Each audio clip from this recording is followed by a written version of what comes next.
I'm Chuck. And Deb. And welcome to Biker Life Radio. We're so truly grateful and thankful that you've joined us today. We've got a very unique show that could be quite controversial lined up just for you. Biker Life Radio is for those who ride and those who inspire to ride. We are here to reveal the truth behind the motorcycle mystique and bring real-life stories of the biker lifestyle. Okay, let's acknowledge the sponsor today, Deb. Today's show sponsor is Tony and Guy Hairdressing Academy out of Colorado Springs. So if you are ready to put your knees to the wind, feet in the saddle, chins on the wind, then hang on and let's get All right, rolling. well, let's just get rolling. So we've got a great show lined up. We got a couple great individuals. We actually had a gentleman by the name of Mr. Boothman. He actually contacted us based on the last couple of shows that we've been doing on group riding. Yes. And he brought up what, Deb? He brought up the 2-second and 1-second rule and how we just briefly touched on that in one of our segments, but we didn't necessarily really discuss it in detail. Yeah. So he thought that it was an important topic, which we would agree. And so he joined us. Now, a little bit about Mr. Boothman is he is a retired Army for 24 years and has come from law enforcement, but he's ridden everything from Harley Davidsons to Honda, and now.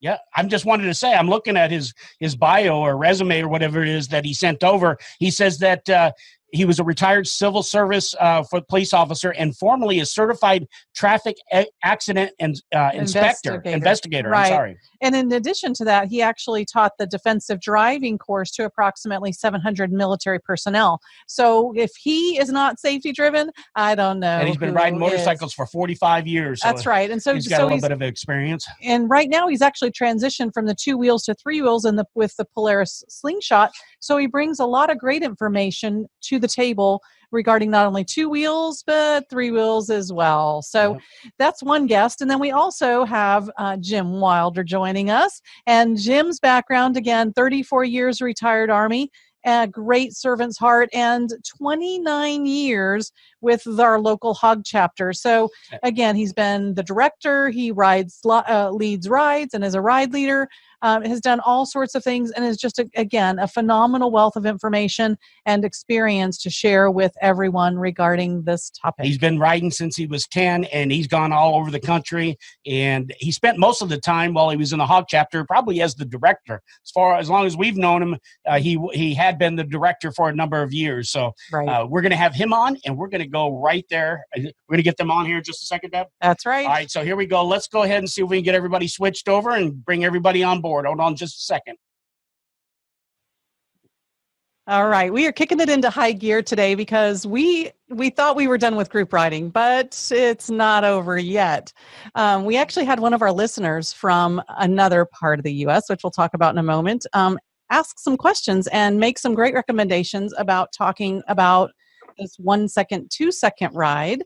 So I figured what better way to just kind of put it out there and get it clear for everyone is just have a conversation. So I've invited Jim Boothman, which is our listener that gave that great suggestion and recommendation. So Jim should wave, even though it does have his name on there. There you go, Jim. So there's Mr. Boothman. Mr. Boothman joining us. And then our mentor and leader of many rides and group rides is a great friend of ours, Jim Wilder. So who better to have the other side in our local area is Jim Wilder. So we just wanted to kind of get together and all of us have a conversation. So Mr. Boothman, why don't you start off?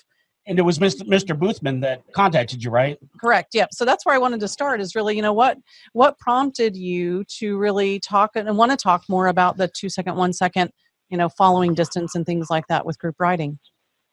Well, the experience I've had riding is a lot of people really don't know how to use the 2-second or 1-second rule.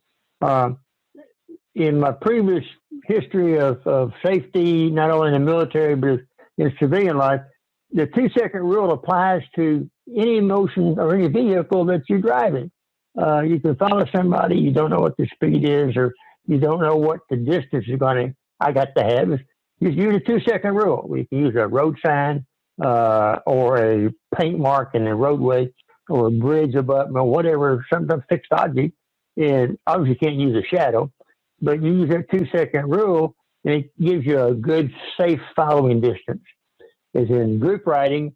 So what we don't know is a motorcycle that may be to your right all of a sudden wants to move to the left, and you don't know that. You can't read their mind. So the 2-second rule of the vehicle or the motorcycle that's directly in front of you, with a 1 second distance between the vehicle or the motorcycle that's offset to your right, it gives you a way out.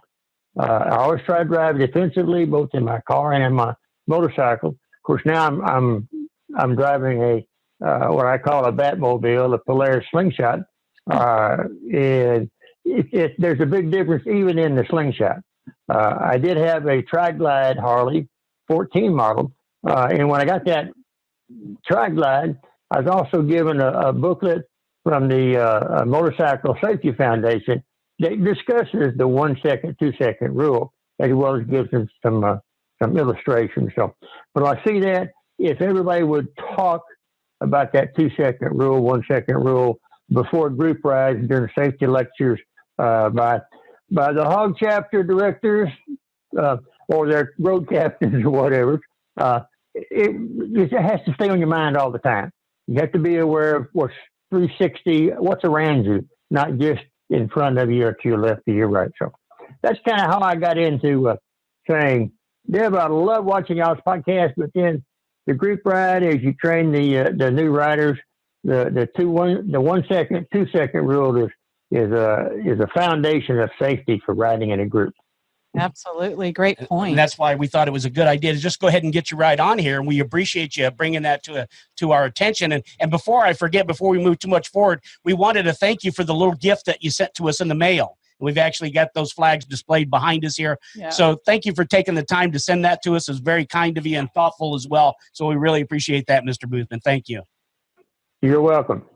Sounds so common sense. Yeah. From a vehicle and motorcycling, but I know in our experiences with Jim Wilder, it's always been a conversation, and not necessarily with us, but I know among the group, there's always that discussion about, is that really safe and is it viable? And so Jim, share with you some of that experience, because I know as the leader of the local hog chapter for as long as you were, you are very familiar with kind of some of those conversations. Well, I also think it was sort of funny, and Jim, when you do it, if you could remind me, because it seemed like you used to always get into it with somebody.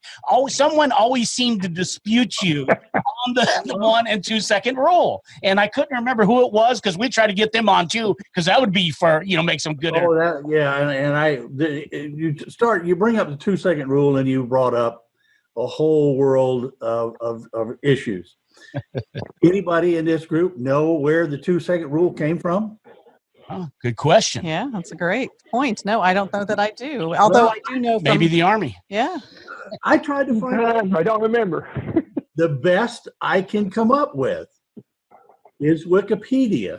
And it says the 2 second rule is a rule of thumb, remember that, by which a driver may maintain a safe traveling distance at any speed.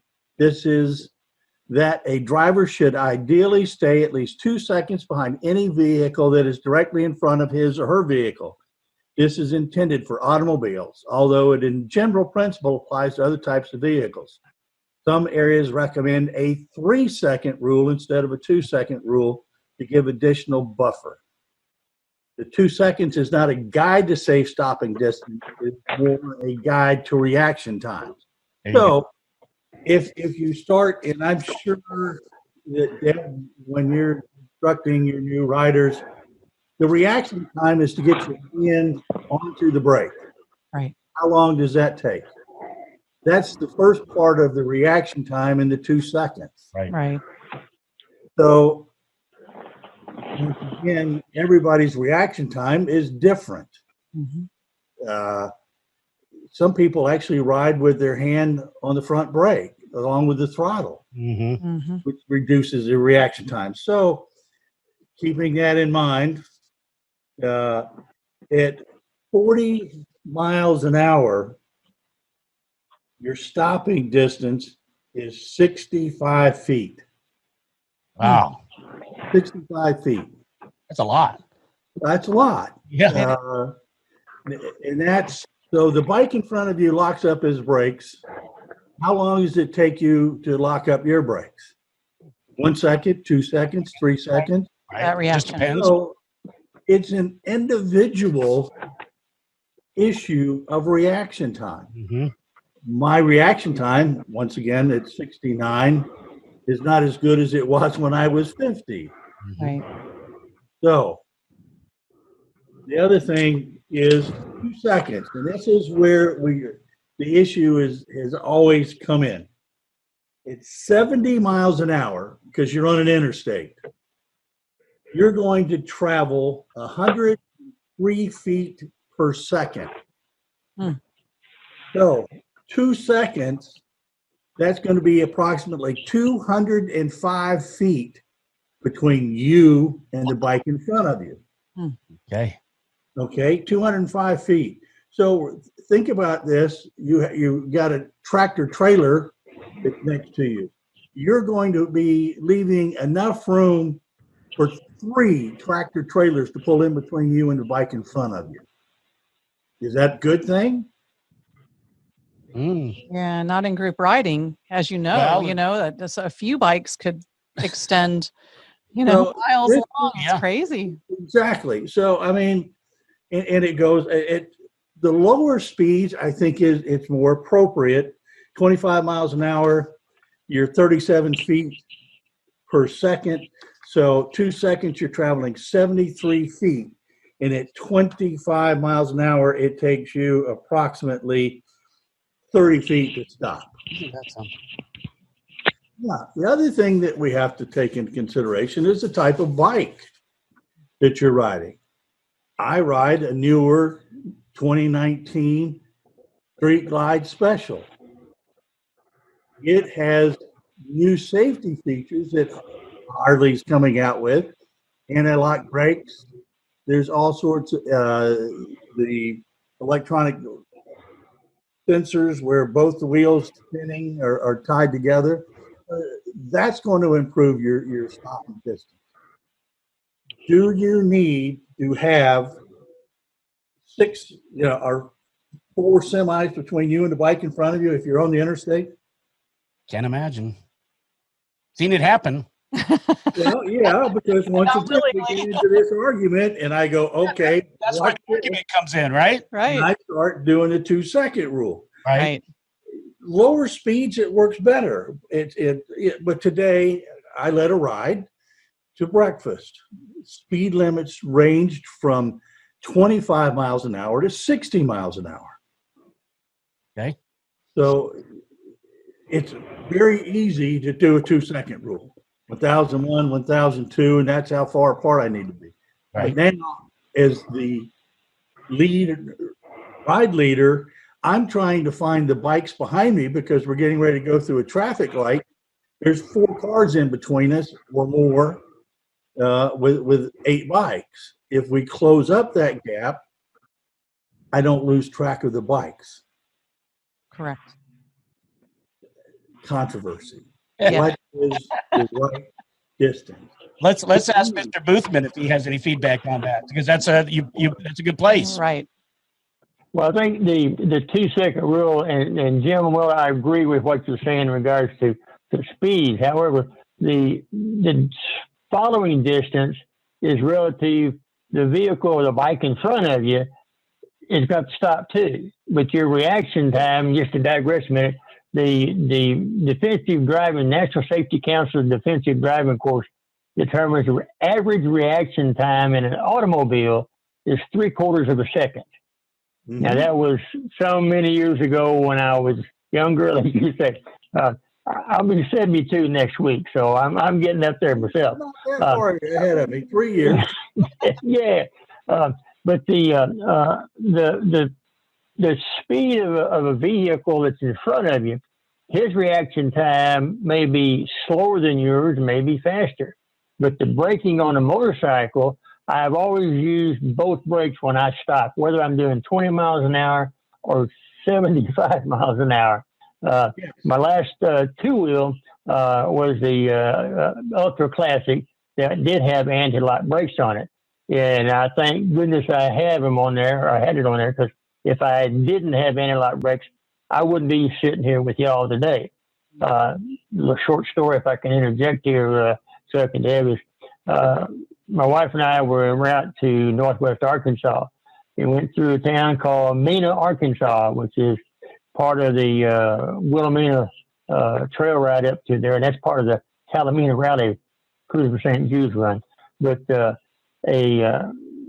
speed limit was 35, 4-lane road. I was in the outside lane, and a little old lady and her friend in a full-size Lincoln Town Car pulls out of the Sonic drive-in, and I'm about maybe 1.5 car lengths away from her pulling out. I hit both brakes. Wheels didn't lock up, but my wife went forward. I was pressed against the windshield. My left face was against the windshield, but we didn't have a collision. And I have to admit that I was not real happy camper. A red traffic light turned red, and I pulled up next to them, and the lady in the passenger seat did not move her head left or right. She maintained a forward position. She knew what was happening, what could have happened. So, but the following distance in a group ride, we recently had a funeral service for a Marine Corps veteran who was also a road captain for a rally. Well, not my rally, but that was participant.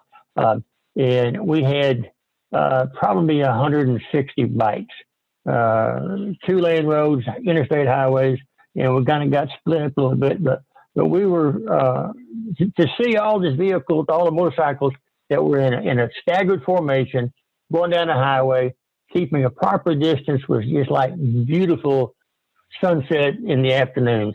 But the following distance, again, cars come in, the staggering positions enables you to be safe when that vehicle may try to come into your formation. And I'm sure the other Jim has had that experience too, where people, what you mentioned earlier, that people will tend to jump into your formation. They're in a big hurry, and unfortunately, the attitude of a lot of people toward a group of bikers is somewhat less than desirable.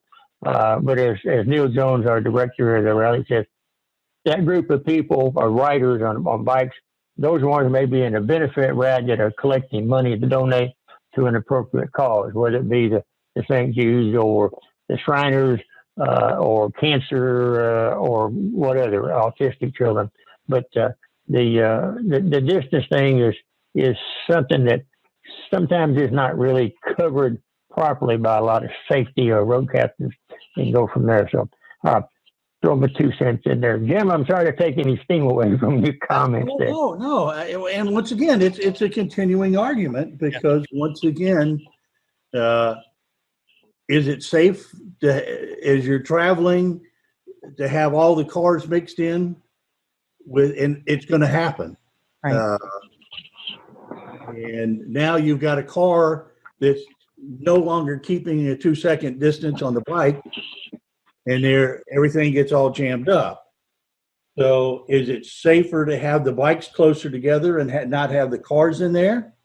Or is it safer to have the separation for the bikes and put 2 cars in there? Right. So if I can answer that question, Chuck, is there is a recommendation that you have a lot of bikes. And I've been in bike rides where we've had upwards of 600 bikes. And they had local police department, motorcycle squadrons, blocking intersections for the entire ride. It was a best for vets ride in Shreveport, Louisiana. Unfortunately, it's dwindled down. There are not that many bikes participating in it. But the need to keep that distance, even in that amount of people, the 2-second rule would still apply. But if you figure the distance should be including the stopping distance, then yeah, it's not realistic. But the Motorcycle Safety Foundation does recommend, as I can't tell you what page it is here, that you've got a large number of bikes, is you divide up into subgroups or different groups, so you don't just all ride together. Absolutely. And go from there. So now I referenced the Talamina rally. We had because of the COVID-19, the attendance was down, but we still had approximately 140 bikes participate. And we rode as a group. Again, each city we went through, local law enforcement had traffic stopped and knew what we were doing and what the purpose of the ride was for. And most people in that area knew what we were doing too. So, but because it rained on the Saturday, we had to cancel everything, or the director did, not me as such. But because I'm just a participant, is all that, just like Chuck-n-Deb is. So, but it's but we were looking forward to having Chuck-n-Deb come up to visit and go from there. Yeah, we'll make it next year. That's the plan for sure. We'll put that plan in motion already, so that's a good thing. And I can only imagine the beauty up there. So, but you guys, not only was the ride great, but you guys raised like $68,000. That was incredible. That's amazing. Yeah, it was amazing. It really was. Yeah, that's fantastic. All right, Jim, back to you, I guess. Well, and we could go back and forth forever. I mean, I've been in rides. Toys for Tots, when we did that, the teddy bear run where we did that, where there was, we had 1,000 bikes, and they wouldn't let us maintain the 2-second rule because instead of being a mile long ride, it was a 3 mile long group of motorcycles. I've ridden in DC for the Memorial Run there, where there's, I don't know how many thousands of bikes, and 2-second rule is not maintained there. Right. And once, to me, in what I iterate repeatedly as a ride leader when we get ready to go out and ride to your ability. I mean, how many times have you heard me say that? Right. Right. Because if I know my reaction time is 3 seconds instead of a second, I'm going to allow more space between me and the bike in front of me, because that 3 seconds potentially at 25 miles an hour is 90 feet. That's incredible. Before I actually apply the brakes. Mm-hmm. Wow. So, yeah, that's your reaction time from the time you, oh, wow, something just happened in front of me and I need to stop. Right. Once again, my bike is a newer bike, newer technology. I grab the front brake and front brake only. I apply brakes to both front and rear. Okay. Great. Which stops me with anti-lock brake systems. I don't start to slide. I have a earth-shattering slowdown where I'm screaming at myself for being so stupid that I had to do that. So forever we can go back and forth on 2-second rule. And if that's what you're comfortable riding, then I support you 100%. Right. Because that's your level of comfort. Right. And I think, like I said, Deb, I've watched you with your students and how you teach them, which is the most important thing, is training those people that have never ridden before or didn't have their endorsement, the proper way of riding and dealing with it. I've been riding since I was 10 on some sort of two-wheel motorized vehicle. I never had an endorsement, so I had to go get it at 50. Mm-hmm. Well, my instructor, thank goodness it was, you kept beating me because, I'd do one of his fancy turns and I'm laying my knee along the, like I used to when I was racing. You can't do that. But then I've looked behind me and seen somebody with 8 hangers in the air with a grin on their face that definitely wasn't 2 seconds behind me. Don't know who that could have been. I'm not sure. That sort of scary. I didn't recognize him. The smile was too big. Yeah, you can't recognize him now with all that facial hair, that's for sure. So you both have brought up braking, and so what I'd like to do is, Rider Coach Deb, what are you teaching in the class? Before we go to braking, I'd really like to talk about that 2-second rule, because the Motorcycle Safety Foundation's stance on group riding is that it's really something for a more experienced rider. They don't recommend a brand new rider go out and group ride. And for the longest time as a coach, I was conflicted with that because I believe I learned so much from group riding. Really did. But I hot also chapter have to experience. remember that I had a great group. And Jim Wilder, you're part of that great group, because just what started this whole conversation off a couple of weeks ago is I had a student in class that had a less than desirable experience with a very large group. And they brought that to my attention in class, and we had really good conversations about it. And so that was, to me, what really kicked it off. But I think the key is one, it's the leadership's role. And this is just my belief. It's not how everyone does it, but to educate and guide the group on how they can expect the ride to go. And part of that is that safety briefing, which talks about the 2-second rule. Also, I think that every rider has a responsibility. And if they're not comfortable, if it is their first group ride or they're not sure about group riding quite yet, is one, either attend a course to learn about it.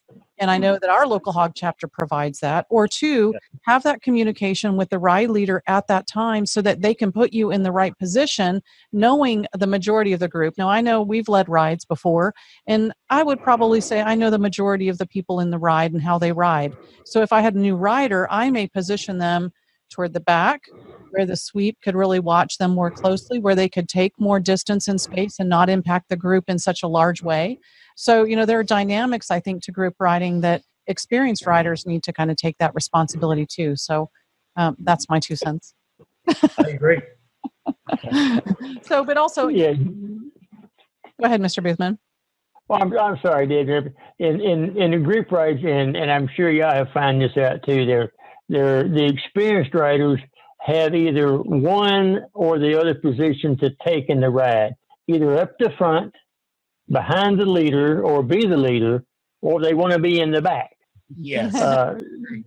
Since I ride a wide-bodied beach motorcycle now, in Texas it's called an auto cycle, I've kind of been relegated to the back of the group ride, and I'm really kind of enjoying it. But the only drawback, and I'm sure that Jim's seen this and you've seen it too, David, is I've been in rides where the speed limit is 55 on the highway, and I'm doing 75 to 80 to keep up or to catch up. And all of a sudden, it's the accordion effect comes into play.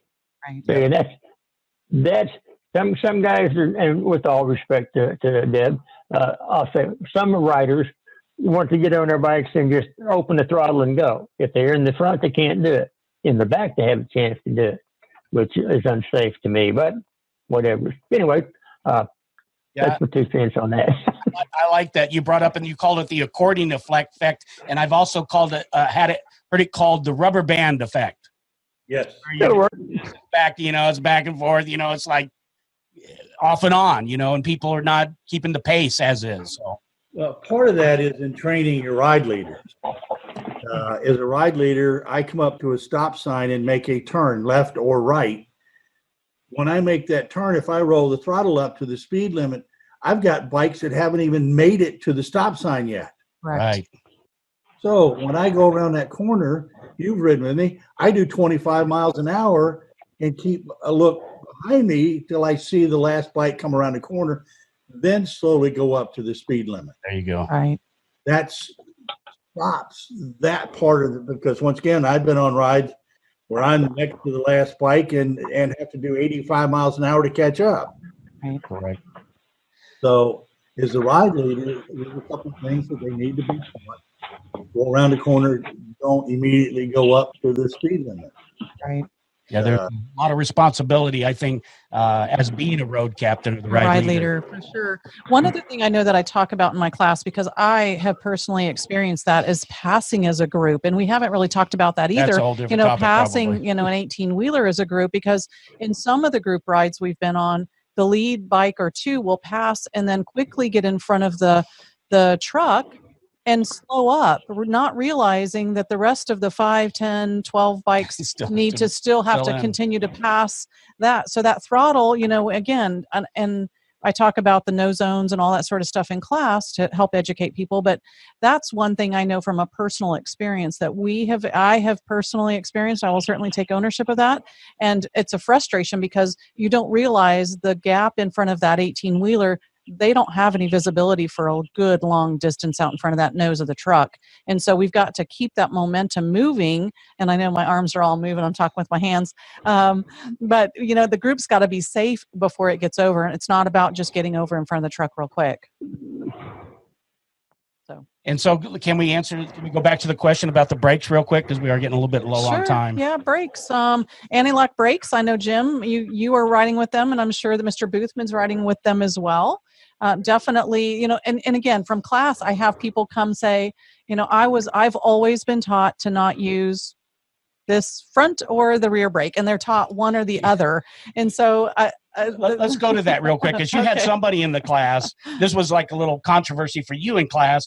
Somebody was told they should never use their front brake. Was that right? Did I have that right? I've had actually the last 2 classes. There's been one person in each of the classes, and I went, what are you talking about? Not use your front dirt bike. You disconnect the front brake. There you go. Because you hit that front brake and it stops and it digs in, and you and the bike go tumbling down the trail. Right. You only use the back. So that's where that comes from, is from dirt bike riding. Okay. Now, there's also something I have found to be pretty common for dirt bike riders. If you do use your front brake, do you have any idea, if you have your hand around there, how you reach for that front brake as a dirt bike rider? I'm not sure I'm following. I don't remember, because I didn't use the front. You didn't use it at all. I know from teaching, what I find as a very consistent pattern is the 2-finger braking rather than the entire hand braking. And so again, that's safety conscious. I have to constantly course correct people and retrain that thinking. You actually have less control with those 2 fingers than you do the entire hand in the braking process. And if you go down, guess what's going to happen to these bad boys? Whoops. So again, it's just a safety thing. You put the 2 fingers over the front brake, so if you hit a bush or something, you still got the others to use on the brake. All right, I'll remember that technique. Well, it's a safety thing. Yeah. So, and that's important because, from a braking perspective, 70% of your braking power on the street motorcycles comes from your front brake. Okay. And if you're not using that in conjunction with the rear, you're totally missing the mark. And one of the examples in the class is an actual braking exercise in relationship to an intersection. And so I love that part of the exercise because it shows them with a 1 second delay at just 15 and 25 miles an hour, how much that 1 second increases. And you could be all the way through the intersection. What Jim was talking about Sharon earlier about how long it takes to stop, That's right. Yeah. Absolutely right. So Deb, this is another one. So what about braking and, I don't know, I would call it downshifting. Somebody else might call it something else. Engine braking. My favorite topic. Yes or no? If you ride behind me, you won't see my brake light a lot of the time. I use the transmission. Especially on Go ahead, Jim. Roads, you know me. We're up in the mountains riding through there. I'm using the transmission. Yeah. Mr. Boothman? Yes, I use, even on my slingshot, I use the 5-speed. And I call my slingshots between a go-kart and a sports car. You're sitting there, it's of course side by side, passenger and driver. In the front end, you've got a General Motors 2.4 173 horsepower motor, and it'll pick up and go. But the only drawback is the back wheel is the only traction you got. So if you lose it on the traction in the back end, you're going to spin or go off somewhere, which I did in 2016. So it was tough. Matter of fact, it was a hydroplane problem. In the area that I live in, is a lot of our roads are rutted. That is, you can see where the wheels of the four wheels of a car are. In the slingshot, the front wheels are in those ruts, and the back one's on top of the high center. So you either take the shot at water or take the shot at the oil and stuff filled up. And I was doing less than 30 miles an hour, and there was just no hope. We went off to the side on an embankment. Luckily, there was no drainage buttons or any kind of obstacles. And we slid sideways for about, I'd say, 200 feet or longer. And I finally got it back up on the road. There was no shoulder whatsoever. We were going to Memphis, matter of fact. But it was even now they remember that problem. As the other Jim knows, a monsoon rain is something that's so heavy you can't see your hand in front of your face at times, and that's what this rainstorm was, a monsoon. And brought back some bad memories. But told my wife, look out for the fog line on the side of the road. If you see it, fine. If you don't see it, I'll move to the left. Or if you see me get away from it, I'll move back to the right. And but it was that bad. So you always have to watch out for those ruts anyway, whether you got 3 or 2 wheels. Right, yep, for absolutely. sure. So we call those range frog stranglers down here in the South. what are they, Jim? Frog stranglers.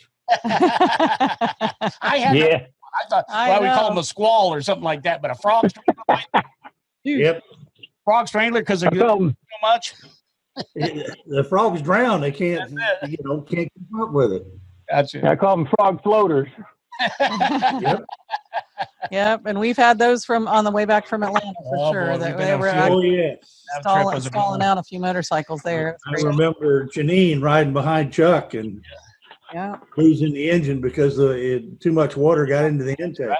Yep, that's how bad it was coming down. Yep. And I too am one that I use. What's it called? Engine braking. Engine braking. I downshift. I'll most of the time, depending, but a lot of times I use all 3. So I use my front brake and I use my rear brake and I downshift depending on the situation.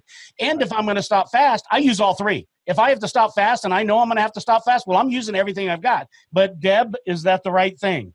Well, I think she told me, she corrected me the other day. I believe that I engine brake from time to time too, and I understand it, and especially mountainous terrain, it makes perfect sense. For a new rider, though, I'm a little hesitant to talk too much about it because what you're not doing, and from a safety standpoint, what you're not doing is signaling to the vehicles behind you or the motorcycles behind you that you are slowing down and stopping. So again, using all those visual indicators that you can to help you stay safe. And it's creating that muscle memory. In an emergency. You teach them hand signals? No, we do not. Actually, Motorcycle Safety Foundation does not really go over hand signals. So that's a good thing. But there is a product, and we interviewed the owner of that product last week that would help in that situation. And from what I understand, what he told us, Deb, correct me if I'm wrong, it'll be able to sense whether the bike is slowing down or not. So it's a brake helmet that you put on the back of your helmet, a light that you put on the back of your helmet. And so as you decelerate, the light will come on. Correct. Yeah. So it has a sensor in there. They actually should have them on bikes as well. Right. Yeah. So pretty neat device. And we're getting ready to do some major testing out on that baby. So very interesting. There's so much to discuss. Once you start getting into this topic, but we can go all over the place. I mean, the rubber band effect, the accordion effect, the braking, the shifting and passing. There's a lot to group riding. There really is. Yes. The most important thing is the ride leader making sure that everybody on the ride understands the rules, hand signals, where you're going, and make sure that everybody's paying attention. Mm-hmm. Absolutely. And ride to your ability. That's right. Exactly. And most importantly, ride and have fun. Yeah. Yes. You take somebody that comes out of your rider's edge class, I know they've been qualified to ride the motorcycle, but I wouldn't take them through the dragon behind me. No. There's a slight difference. Yes, big difference. Chuck-n-Deb, Jim here. I guess the one word that could sum up, in addition to what the other Jim said, is communication. Mm-hmm. You got to communicate to your other riders, and to do that, those brake lights, turn signals, but also if you look ahead in the group ride, don't look just at the vehicle or the motorcycle right in front of you. Look down the center of the formation. So you can see brake lights coming on. You knew big things might be happening ahead of you. So you have to watch out. Good point. Huge point. Big point. You're absolutely right. Again, this opens such a world of things that we could talk about when it comes to motorcycle riding and motorcycle safety and how to appropriately ride, because, you're right. we want to keep an eye on what's not just what's in front of us. And there is that. And I'll be the first to admit I'll get back and I'm following somebody and I'm just enjoying the ride. Right. And I'm just focusing on whatever's in my head and I'm not really paying attention. I forget there's something that we call target it. fixation. And so I'm just relaxing in the ride, and so I have to bring myself back into it, So, Oh yeah, I've looked back and seen you a half mile, 3/4 of a mile back. Yeah, right there beside me, but you're way back there. In his own little world, yeah. Yes. You got to keep awake. You got to pay attention. You got to be looking up the road. You got to know what's, not just in front of you, but, half mile down the road if you possibly can. That's whatever. absolutely I don't know right. what the rules are, but yeah. So it's been a great discussion. I think a lot more can come out of this. Yes. And, it's been like a little panel here when we got Mr. Boothman his message and he brought up this topic. And like Deb said, we happened to think of Jim Wilder because it was just so every time it came up, there was this huge discussion. It wasn't this discussion. It was almost like an argument, and it was like nobody ever won.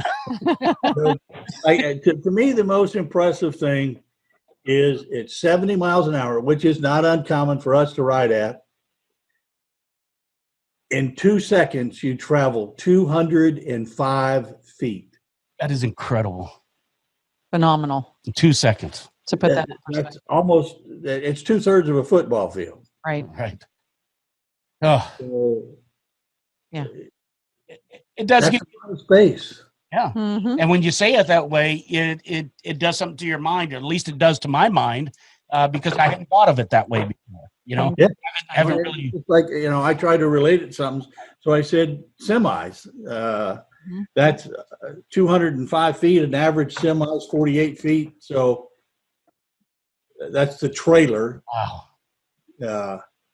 So you're looking at that, and you could fit 5 of those in there. Mm-hmm. That's incredible. Yeah. And you and the bike in front of you. Think about it. Yeah. Nuts. Great analogy to give a real great visual perspective on really what riders are dealing with at those speeds. For sure. In some areas, recommend 3 seconds. Mm-hmm. Right? Right. Yep. So the person that's beside me is who I'm worried about. The person that's in front of me, I'm sure, is worried about me. Mm-hmm.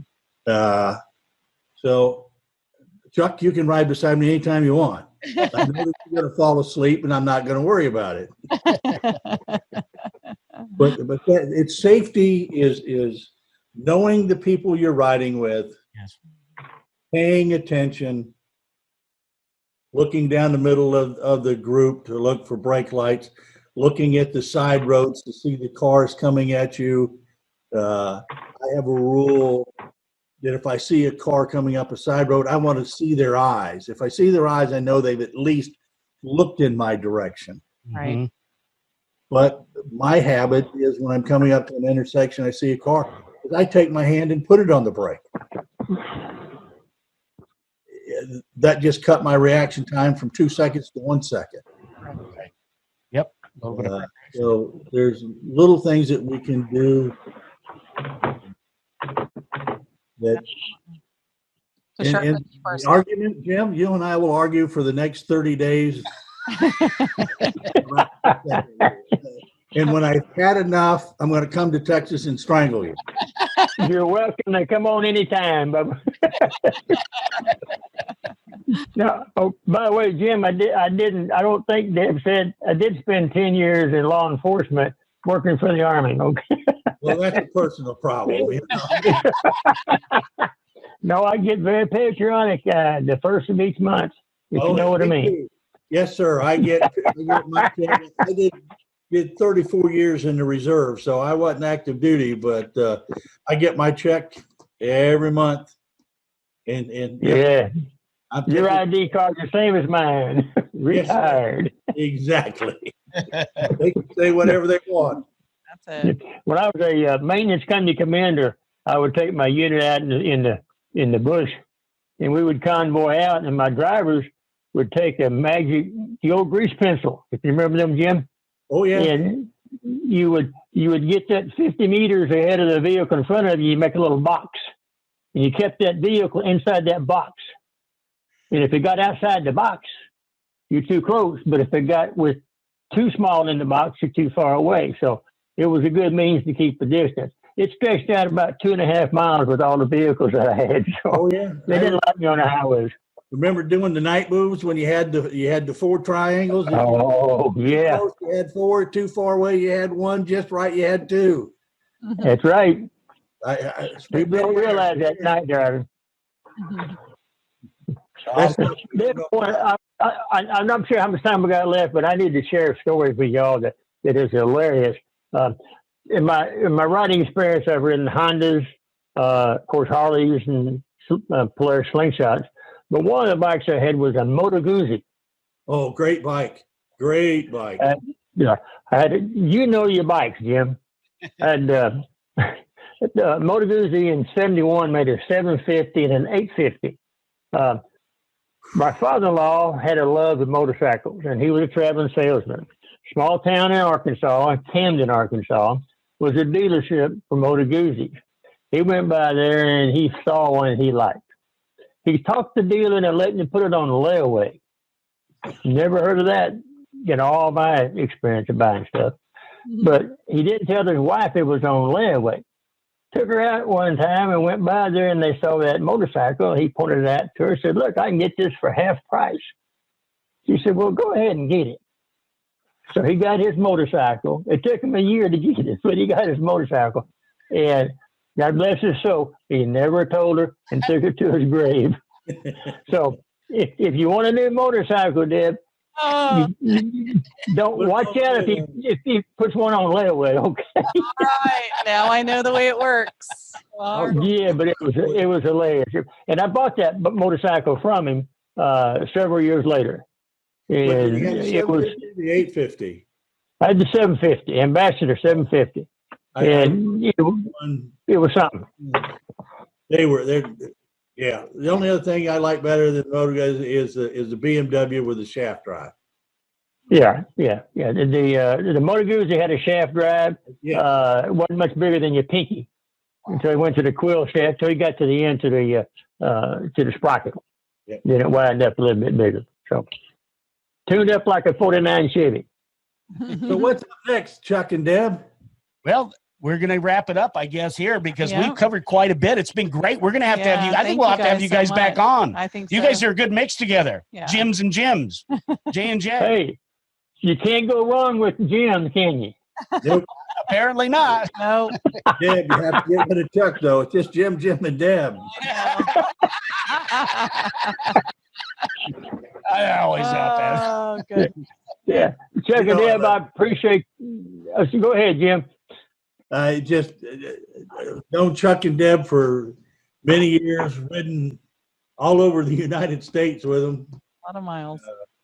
I guess the fond memory of him riding up beside me going, "I think my back tire's got something wrong with it." It said to me 5 minutes later, head flat. And I was going down the end.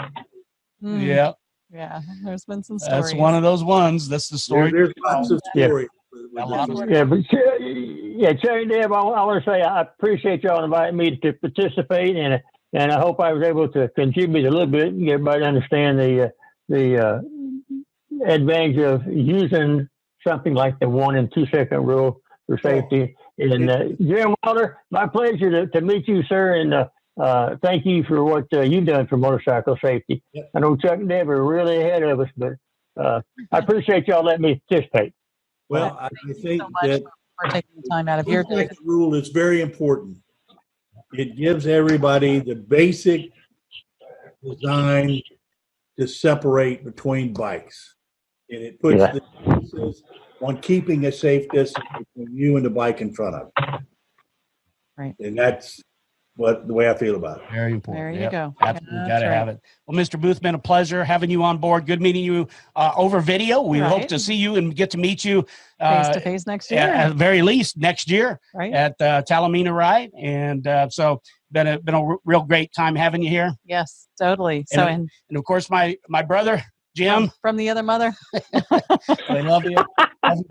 That's a show in itself, explaining that one. Yeah, we'll just leave them all hanging for the next time then. So thank you both for being here. I've had a It's great been a great time. show. It's been A lot of good show. information. We could keep going. You know that. Both of you know. Yeah. We keep going and going because there's so much to cover. And that's what we'll do. That's what I was thinking, Deb. We could try to do these every so often. Every once in a while, maybe we get one of these. We get you guys to come back on and sort of go for it, because I think it's educational. And really, part of our show is really to reach out to those people who want to ride, of course, the experienced riders as well. They can learn a lot, but it's also to reach those people who have a desire to ride. They might be sitting on the fence. Do I really want to do this? And so we want to encourage them to give it a chance, give it a shot.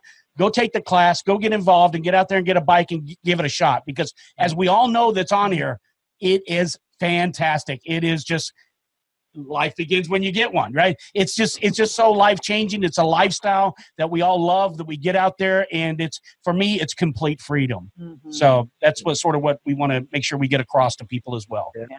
I thought about it. I joined HOG 29 years ago. Goodness. Yep. Yeah. So, it's been a long time. Mm-hmm. Yes, sir. All right.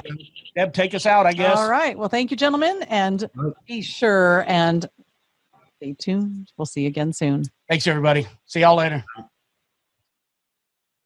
All right. Well, we really appreciate those guys being with us. I love the panel. It was a panel idea I had, and I love the idea about having a panel on here. And it actually worked out. We didn't know it was going to work out this way. We had no idea, but there were opposites, right? There was the same. Some commonalities, but there was the same great conversation. But there was, what do you do with the 2-second rule? Do you really gap, like Jim was saying? How many? Right, 5 18-wheel side truck. Yeah, 18-wheelers. I mean, that's just. I couldn't ride that way. Yeah. So that wouldn't be me. It wouldn't feel like your group riding, in my perspective, if you're that far apart. So, and that might explain why I've seen a lot of the things I've seen too. Maybe. And everybody's got to ride their own ride, and that's okay. That's absolutely right. Doesn't mean some people are made for a group and some people aren't. Right. And, I ideally, I think I would like to ride a smaller group, less than 10 bikes. And again, the more you ride with some people, then you start to adapt to how each other rides. And that's, it's almost like that fine-tuned, well-oiled machine. You just know how each other are going to react and what you're looking for, and you just are more in sync. That's for sure. They were great. We really appreciate them both being on. So, by the way, if you have any comments, if you're watching this video on Facebook or you're listening to the podcast, make sure you let us know. You can do it, probably give a review on podcast, Apple Podcast, right, iTunes, whatever platform you're listening to us on. Comment. Let us know if you got something out of us, if you didn't, if we needed to cover something better, or if you have some positive input. Let us know. And you have a topic, do it on the video as well. So that's right. So you can also leave us a message by going to the Chuck-n-Deb show.com and click to leave us a voicemail message. We would love to have that air for you. Put that on there. Put that on the air. That'd be great. And then also you can join our local biking community, which we've got thousands of people on that group, and share lots of pictures, stories, all sorts of fun stuff. But that is on the Chuck-n-Deb show and on Biker Life Radio. So be sure and connect with us. We'd love to hear from you. Was that Biker Life Radio on Facebook? On Facebook, yes. Okay, and Chuck-n-Deb show. That's how you can find us with Biker Life Radio and the Chuck-n-Deb show, as well as Chuck-n-Deb is part of Biker Life Radio.